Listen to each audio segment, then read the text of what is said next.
Here to show you how to rethink service and how to capture every opportunity is Robert Leary, Director of Sales, Fixed Operations with the Reynolds & Reynolds Company. Please give him a warm welcome. Hey, good afternoon. So as this chart shows, we've seen some dips and valleys in our industry, but none bigger than the recession of '08 and '09. There were some interesting things that happened during that time. Not only did the market collapse, but we also saw what I call a natural correction of things, where some of the dealers actually went out of business, either forced by the OEMs who was trying to right size the market, or they just financially couldn't make it. And when that happened, something interesting happened that you only see happen in a capitalist market. And that is, we actually saw more dealers earn more in new unit car sales than ever before, right? In fact, when we looked at the data, dealers across the board were actually selling more cars. But at the end of the day, profits were declining greater than ever. And profits per customer became the new name of the game. But yet here we are in 2017, and we are set for another record-breaking year. In fact, when you look at all the data, right, we have seen 7 years increased growth at 10 to 11%. 7 years in a row. Absolutely phenomenal. And although we had a little bit of a scare back in October with some of the major OEMs beginning to show a decline in sales, we have since rebounded nicely. And the latest seasonal adjusted annual rate is now showing at 17.83 million units. The fact is, business has never been better. But let me ask you all a question, right? Do you remember the recession of '08 and '09? Do you remember what the units were during those days, during those years? It's on the chart. Yeah, it was a scant 9+ million units, a far cry from the 17.83 million units now predicted for 2017. But think back to those days. What were you, as owners, as business leaders, forced to do? What did you have to do? You had to cut costs, right? In fact, a lot of vendor bills were being scrutinized at that time, right? Everyone was in a cost-cutting mode. And then we lost a lot of employees during that time. Family, friends were all affected. OEMs, dealers, right? Vendors. No one escaped. Everyone was affected. And I think back to those days, and I think, wow, what a crazy time. And a dealer called me shortly after that situation where the breaking news alert came that 6 of the major OEMs were beginning to show a decline in sales. And he said to me, he said, "Hey, Rob, I need you out at my dealership next week. I want to recession-proof my business." And I said to him, "What are you talking about, recession-proof your business? Why would you do that? Business has never been better." And he said, "Did you not read that automotive news report about 6 of the major OEMs beginning to show a decline?" I said, "I did." He said, "Well, those are all my franchises, right? That's my dealership. Every single one of those brands and franchises, that's all my business.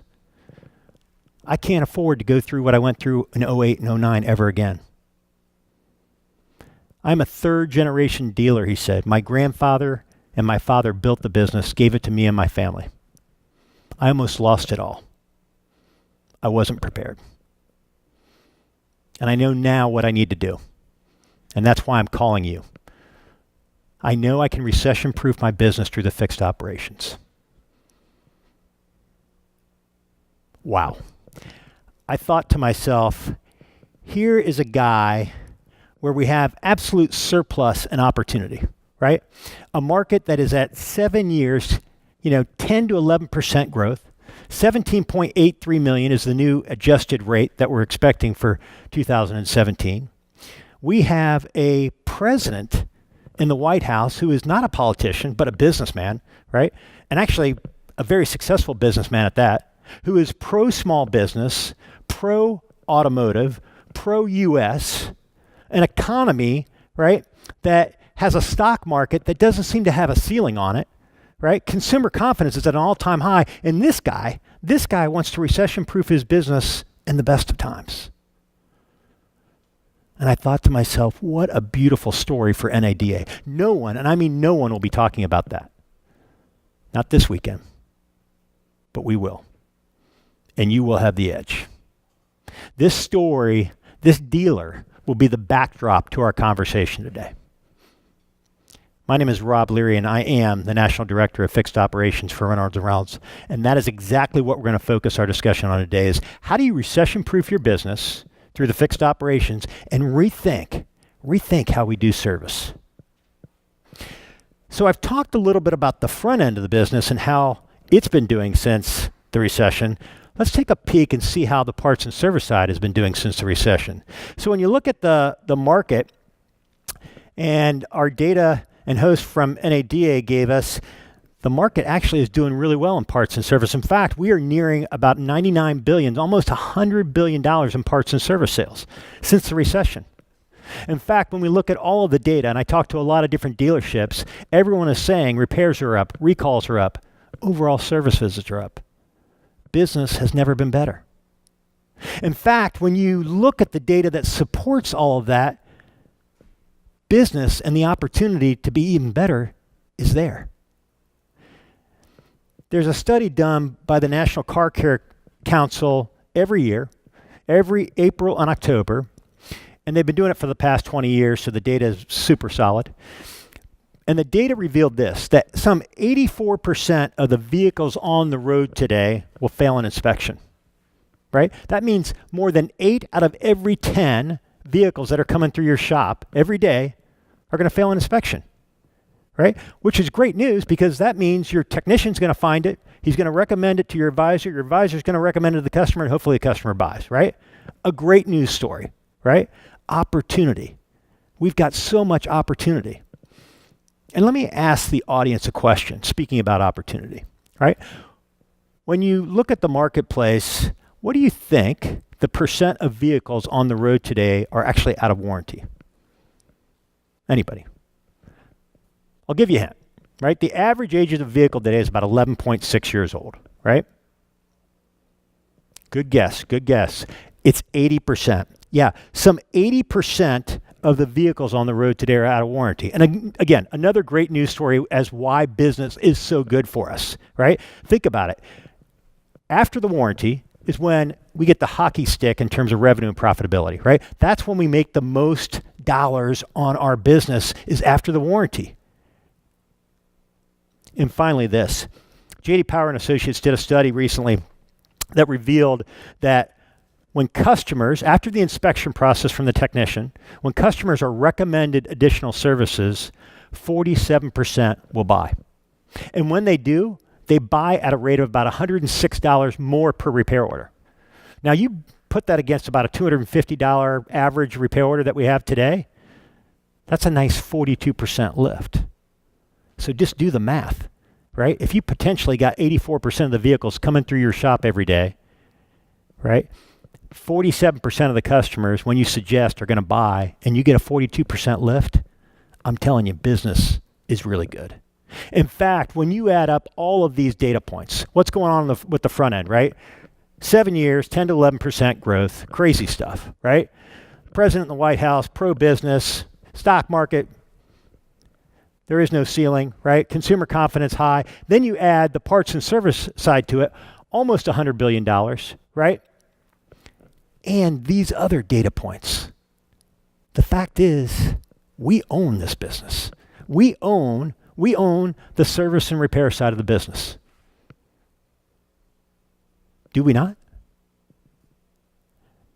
I got an old buddy who's on TV, Lee Corso, Coach Lee Corso, who does College Game Day. And I think this is the time where Lee Corso would say, "Not so fast, my friend, not so fast." In other words, you're not right. In fact, when you look at the data and you look at what's really going on in the service and repair industry, the story is not good. It's not good at all. In fact, of a $232 billion service and repair market today, of that, franchise dealers, we as a community, only have 13% of that business. Meanwhile, 87% is going to the national chains and mass merchandisers. It's crazy, but true. I don't know how we got into this position, right? But we did, right? But when I think about it, and I think Henry Ford started this business, we started this business as a bunch of retailers, franchise dealers, and yet Here we are today in 2017, and we only have 13% of a $232 billion business. How do we get there? So, as I always like to say, if you got to dig deeper to really understand it, right? And I know a lot of people in our industry like to talk about what happened to us and why, right? That we didn't have convenient hours, right? Consumers think we're too expensive. Consumers don't trust us, right? We weren't selling tires. We didn't have quick services or express services, right? Those are all true. But we've been talking about that for the last 20 years. And we're still at 13% of this $232 billion business. I believe you got to dig deeper into the data to really unveil what's going on, right? And when you start looking at the data, and I call this, you can tell I'm a data junkie, right? But when I look at this data, I kind of call this the highbrow automotive jeopardy. So if you want to play along, play along. But when I look at this data, this is why we have the gap. This is it, right? And this first data point is really consists of two. And that is this, that 73% of premium brand owners and certainly 71% of non-premium brand owners were never recommended an additional service in the first 5 years of ownership. Latest study done by J.D. Power. The data is what the data is. It's crazy, but true, right? And I kind of call this the dirty little secret, and that is that our advisors clearly are not suggesting what our technicians are recommending. And as a byproduct of that, technicians aren't doing quality inspections, right? And candidly, no one is holding them accountable, either because they don't have the right tools and reporting in place to do it, or it's just status quo. It's always been the way they've done business. But when I think about that, I think, what is it that we're doing? Yes, people are coming in for express service. Yes, people are coming in for maintenance and the $39.95. But what we're not doing is asking. The data proves it. Moreover, National Car Care Council did a study that revealed that there is some $60 billion, that's with a B, $60 billion of undone maintenance on the roads today. And I don't know how this can be.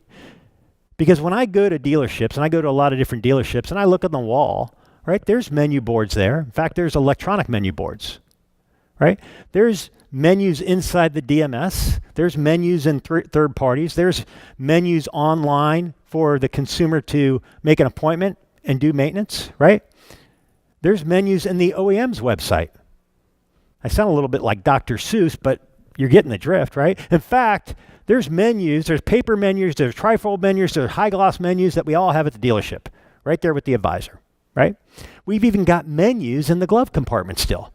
The car actually now tells you maintenance is due, right on the display system of the car. And now the new cars telematically tell and actually set the appointment in the DMS for the customer for maintenance. And I've got dealers today, service managers, fixed ops directors, and advisors that are telling me, Rob, maintenance isn't what it used to be. The OEMs continue to stretch out the maintenance intervals between every interval. And I said, I agree, that's true. But the fact of the matter is, we're not asking for the business, right? In tune of $60 billion. This latest data point really gets at an issue, I think, overall that's really kind of website driven. And that is this, that today the fixed operations accounts for just about between 11 and 13% of the dealership's overall revenues, but accounts for more than 54% of the operating profits.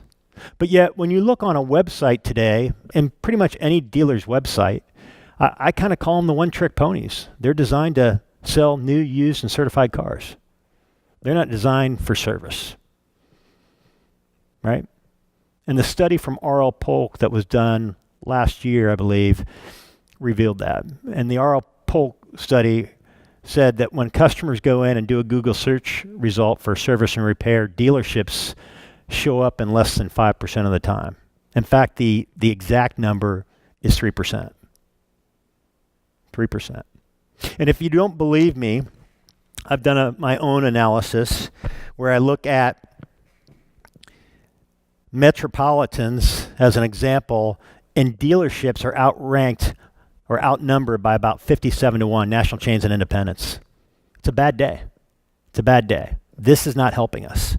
In fact, I would suggest you try it out yourself. When you get home from NADA, go and type in your own, just type in service and repair for Google search, right? And see when a dealership shows up, yours or anyone else's.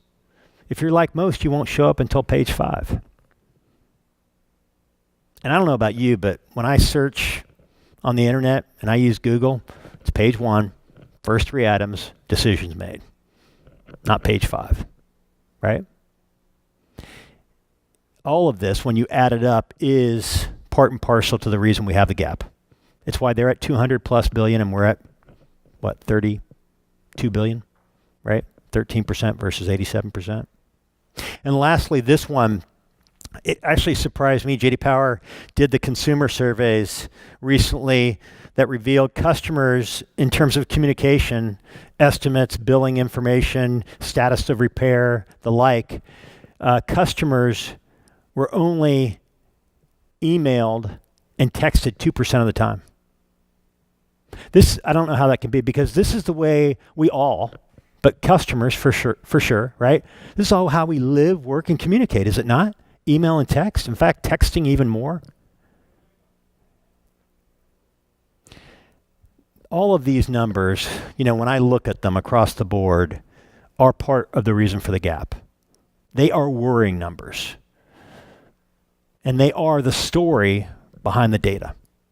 And I always say, but if that's the story behind the data, what does it look like inside the dealership?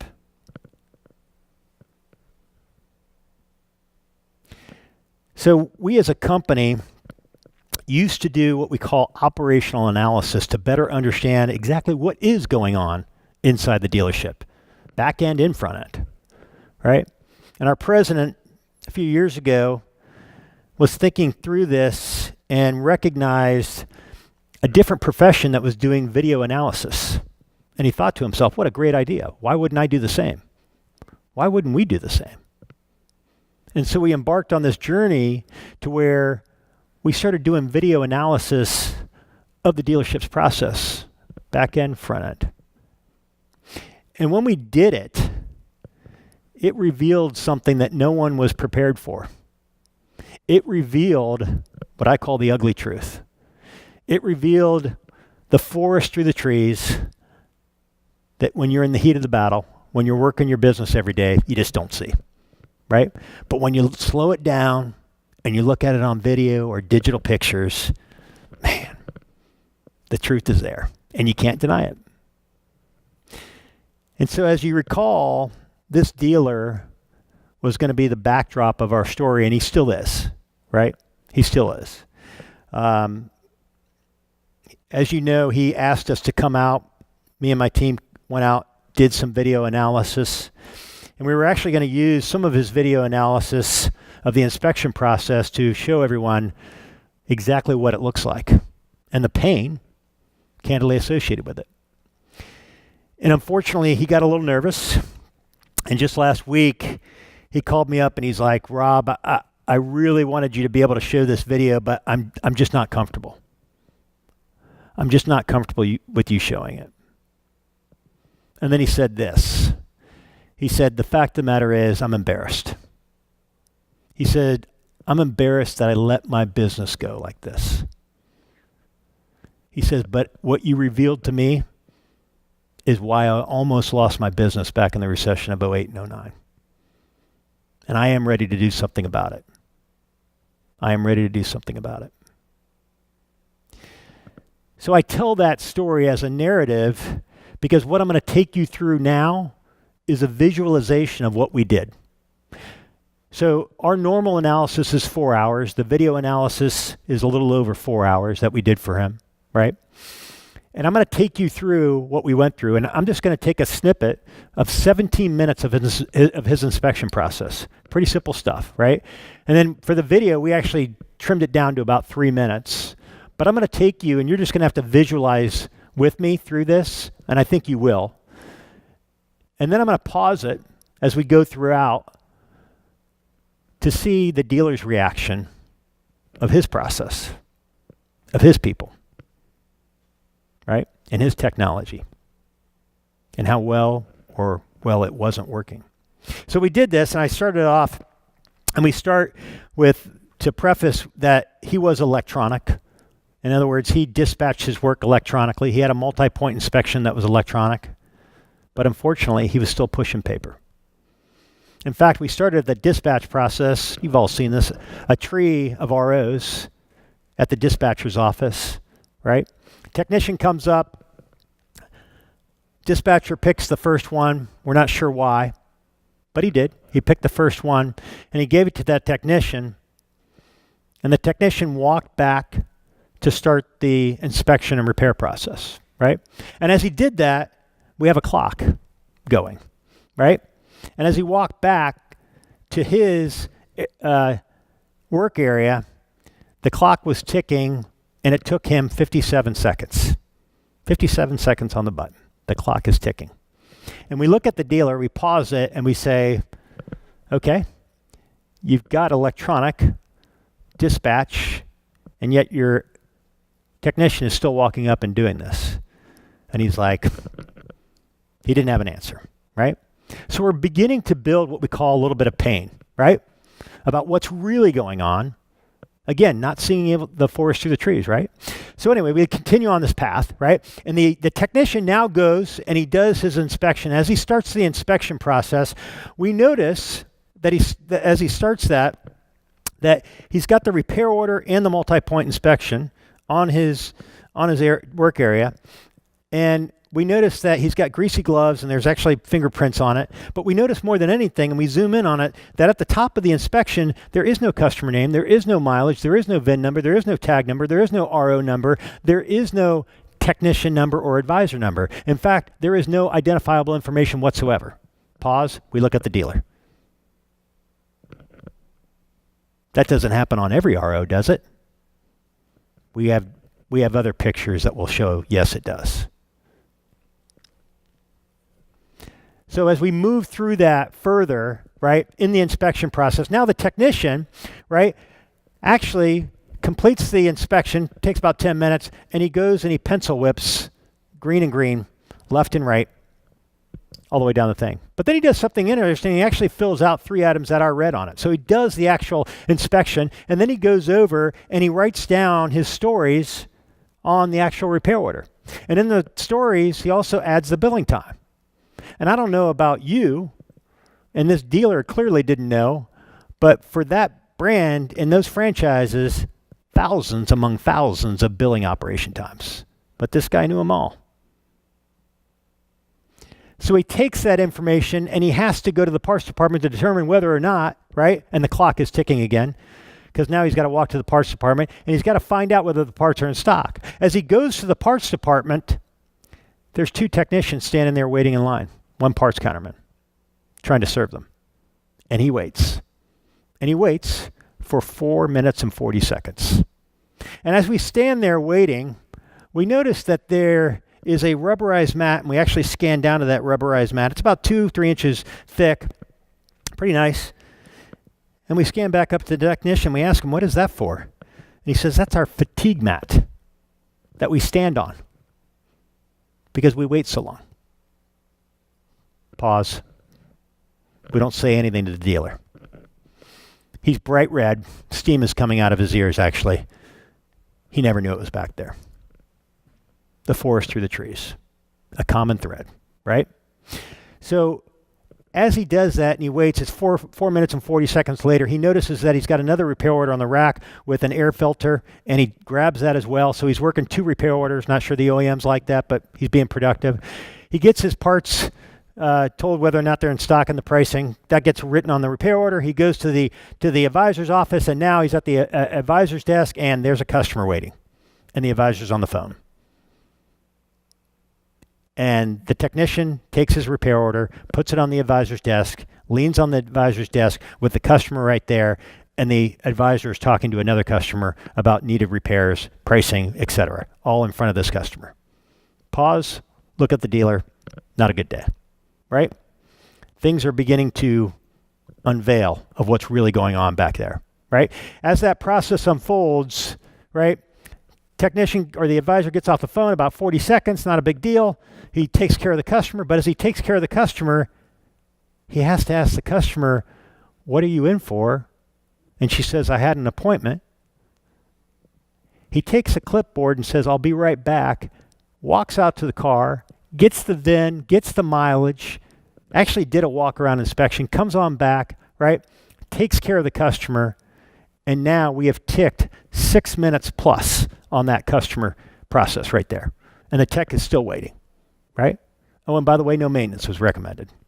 Remember the $60 billion of undone maintenance? Yeah, no maintenance was recommended, right? So that's all done. And the technician finally gets an opportunity to talk to the advisor. And when he does, he literally hands the repair order to the advisor. The advisor gives him a nod as, okay, I got it. I'll call the customer and try to get it sold. He waited that long for that purpose. Again, we didn't have to say anything to the dealer. He saw it all, right? So I do this for a purpose. Right now, I take the dealer out of the ether, right? And in this case, I took this dealer out of the ether. And I said, hey, just so you know, right, the way we used to do this, right, and I know that was so painful. But you got to see this. You got to see your own game film, right? You got to see your own game film. You got to understand what's really going on back there. And I said, here's the way we used to do it, right? We used to say, hey, Mr. Dealer, you've got a lot of walking going on back there. In fact, your techs are leaving 8 to 10 times per average repair order, spending 17 minutes away from the actual work area, turning wrenches, right? Because they're walking and waiting. In fact, the customers are waiting. The advisors, they're talking to the advisors. Technicians keep on walking. It is super poor experience for everybody involved. It's a super inefficient process, and quite frankly, there's a lot of wasted time and lost productivity. Here's the solution. Here's the pricing. Do you want to buy it? And 20% of the time, we'd be successful, right? And frankly, that's how everyone else in the marketplace is doing it. But man, when you put the game film, when you put the video analysis on it, man, the truth unfolds. There is no denying you got to fix that problem, right? And so I do this purposefully for our dealers right at this point. It's all purpose-driven, right? Because at the end of the day, they are not feeling good, perhaps even sick, right? And as we go through this, right, I take them and I say, so remember what it is you called me in here for, me and my team, right? You wanted to recession-proof your business, correct? The video analysis is showing you the threads on what we need to work on to recession-proof your business. I'm going to share with you a fraction of what we're going to do to recession-proof your business. So I take him through this analysis, and many of you have probably seen this before, and I take his 17 minutes and 42 seconds, by the way. That's what his technician was doing on that one repair order. 17 minutes and 42 seconds. I took that and I said, I'm just going to fractionalize that so I can get your head around this, right? Just to begin with. I take that 10 minutes, I multiply that by the 1,100 ROs he's doing, and I get 183 hours of billable wrench turning hours that he's missing out on because that technician's walking over all God's green earth to get this done, right? Pushing the paper, as I like to call it. And then I do that, and I multiply that by an effective labor rate at $88. He's got a 120 door rate. 88, could be a little north. I'd like to see him about 100, right? 110, actually. But anyway, he's doing that, and he's getting about $16,104 of missed wrench turning net profit. Now, most dealers, when I talk about that, some of them will say, oh, okay, wow, that's a lot of money. And others will say, like he did, okay, yeah, I can see that. Right? I can see $16,104, Rob, yeah. Makes a lot of sense. Yeah. And I could tell he was being nice to me. So I do this on purpose, and I say, completely understand where you're coming from. Let me give you something to think about, right? I'm going to take your $16,104 of lost wrench turning net profit, and I'm going to multiply that by your net profit, which is about 2.5%. We looked at his financial statement, did the calculation, got it. And then I'm going to divide that or multiply that by the average sale price of your vehicles, and we're going to arrive at the number of cars that represents. And I said to him at this time, I said, what does your top salesperson sell? How about your top 2 every month? That's the kind of number. And then I asked him the ultimate question. I said, in the recession back in 08 and 09, what were your unit sales down during that time? Do you remember? And he's like, yeah, it was about 40 to 50 a month. It was incredible. And as you can tell by 1,100 ROs, not high volume dealer per se, right? Not a high volume dealer. Down 40 to 50 units. I said, you realize I fractionalized that, right? 17 minutes and 40 seconds. If we do the real math on that, and by the way, I don't think that was the problem child. That was probably more the lower end of the spectrum in terms of wasted time. If I double that number, are we not, and have we not, pretty much just recession-proofed your business from the 08 and 09 years? And he's like, whoa, absolutely. I said, do you want to look at the additional 4 hours of video now? Absolutely, let's do it. He was game on because he knew we just reached the tip of the iceberg. That was 17 minutes of 4 hours of video. What else will we uncover? Lost productivity, right? Personnel, right? Technology, manual processes, paper, all of that. And then I asked him the ultimate question. I said, hey, if that's what's going on with the parts, the advisors, and your technicians, what is going on? What does it look like in your fixed op director's office? And he's like, what do you mean? And this, by the way, was the only picture he allowed me to show because there was no evidence that it was his dealership. Yeah, complete and utter chaos. I have a saying in business that when you introduce paper, yeah, absolutely, you are introducing chaos, without question, right? Without question.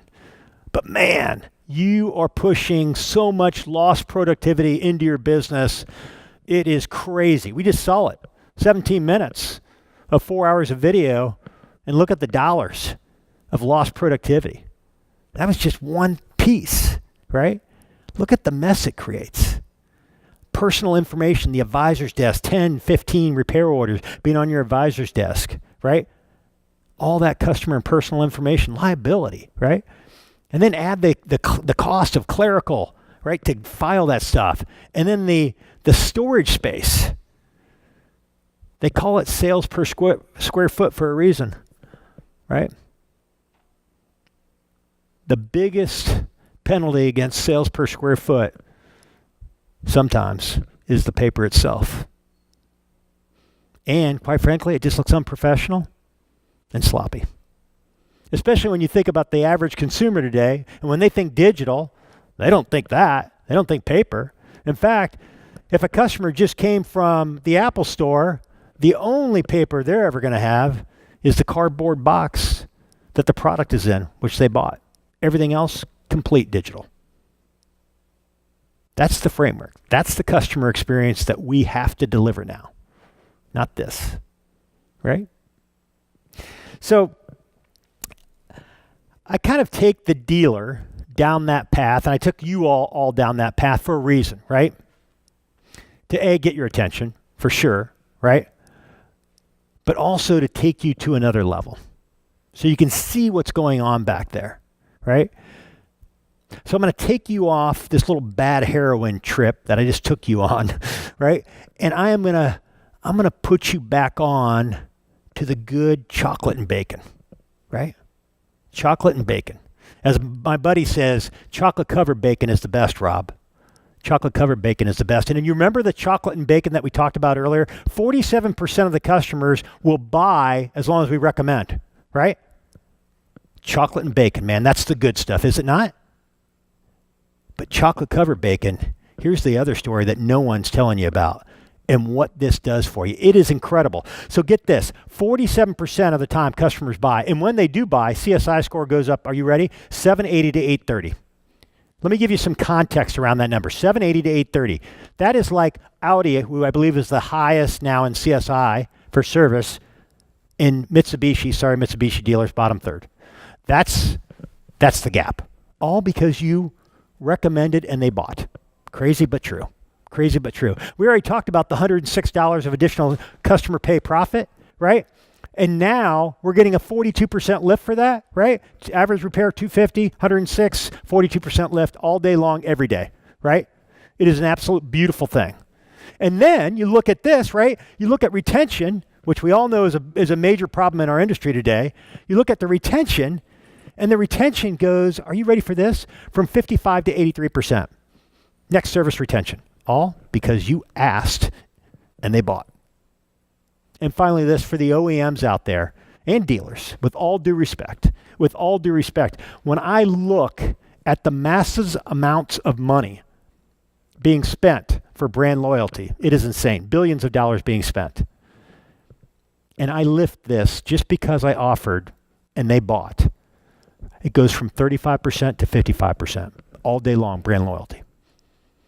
Honda is making some huge investments on the NFL Super Bowl. Toyota just made huge investments 5 years for the Super Bowl. Awesome. Love it. All to support brand loyalty. Dealer programs, advertising, all of it, right? All I did was ask, recommend. They bought 20% all day long, right?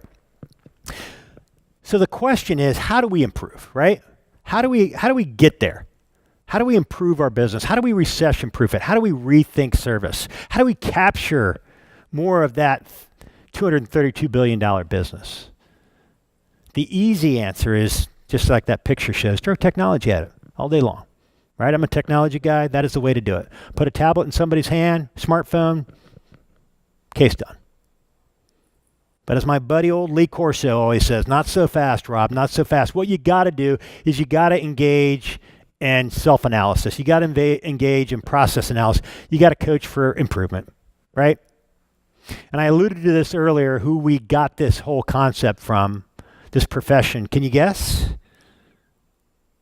This video analysis, game film analysis, the sport, football, right? Think about the players who do that.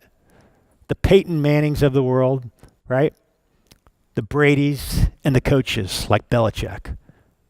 They all do the game film analysis, right? After every game, they literally spend 6 to 7 hours of game film analysis and then throughout the next week using it, right? All to do what? All to improve. But think about it. How ironic is that we don't, until now, do our own game film analysis, right? Because at the end of the day, they're in the heat of the battle just like you are, right? They're in the thick of it, right? They can't see the forest through the trees, but they can, right? The player on the field who ran the missed route, he knows. The missed block, he knows, right? All of that is being seen. They got coaches on the sideline that see all that. They got coaches up in the booth. They see all that stuff. But yet they spend this much time with game film analysis. Why? Why do they think it's so critical? They do it so they can literally uncover every break in the process, man. Every break, right? And they do it on every piece of the game. Offense, defense, special teams, kickoff returns, kickoff, field goals, right? Extra points, the whole thing is done. And they do it so they can always press the button for improvement. Always to gain the edge. That's why they do it. And that's why we're doing it. And that's why this dealer was so excited about that. So I ask you the question. Today, when you go back to your dealership, what if? What if we did your game film? What if we did a video of your service department last week? What would it reveal? If we did the path of just one repair order, would you find everything we found in this one dealer? The personnel issues, the manual processes, the technology misfits. What would you find? Still better yet, let me ask you this. What if the likes of Belichick or Manning or Brady What if they reviewed your game film? What would they find? Still better yet, what would they do? What would they do with that information? Absolutely, they might fire some of your players right off the bat, for sure, right? Absolutely, they would take your manual processes and put technology in place to fix them, without question. Absolutely, they would definitely set up metrics, measure, stack rank, right? Who's the best? Who's playing next, right? Who's going to get the business? And they would do that until they improved on every facet of the business, right? And in their case, always making the improvement to gain the edge to win the next Super Bowl. You see, I believe these three cats make more money than any of us in the room today, and collectively all of us, individually they do. Only because they do the tough stuff. They do the game film, right? They review what's necessary. Again, all to take their game to the next level. So again, I ask you, when you go back to your dealership,